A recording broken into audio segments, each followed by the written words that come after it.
Cafodd Owen Morgan Edwards I eni mewn tyddyn to gwell a llawr prif iddo.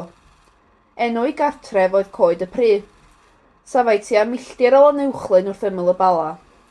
Ffermwr tlawd oedd tad Owen Morgan Edwards. Aeth O.M. Edwards, fel pob plentyn arall y pryd hwnnw, i'r ysgol Sul cyn mynd i'r ysgol ddyddiol. Cymraeg oedd iaith yr ysgol Sul. Cymraeg oedd iaith gyntaf pawb yn yr ardal, ond oedd neb yn siarad Cymraeg yn yr ysgol ddyddiol. Saesneg oedd popeth yno, bod pob un o'r plant yn dod o gartrefi Cymraeg.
Saesneg oedd popeth yno, bod pob un o'r plant yn dod o gartrefi Cymraeg.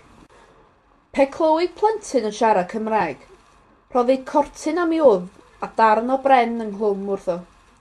Roedd y ddwy lythyren W-N oedd ar y pren yn golygu Welsh Not. Rhoddid y pren W-N am wddf y plentyn cyntaf a feiddiau siarad Cymraeg. Petai'r plentyn hwnnw'n clywed un o'r plant eraill yn siarad Cymraeg, dywedai wrth yr athrawes a rhoddid y pren Welsh Not am wddf y plentyn hwnnw. Pwy bynnag a fyddai'n cario'r pren Welsh Not ar ddiwedd y dydd, byddai'n cael y gansen neu'r wialen fedw gan yr athrawes. Ar ddiwedd ei ddiwrnod cyntaf yn yr ysgol, cafodd O.M. Edwards y gansen. Cafodd e'r gansen nifer fawr o weithiau ar ôl hynny. Doedd O.M. Edwards ddim yn cario storïau i'r athrawes fod plant eraill yn siarad Cymraeg. Teimlai O.M. Edwards I fod na rhywbeth o'i le pan fyddai plentyn yn cael ei gosbi am siarad iaith I fam. Penderfynodd I fod o fynd I wneud rhywbeth I sicrhau bod plant Cymru yn cael siarad eu iaith eu hunan yn eu gwlad eu hunan. Gadawodd O.M.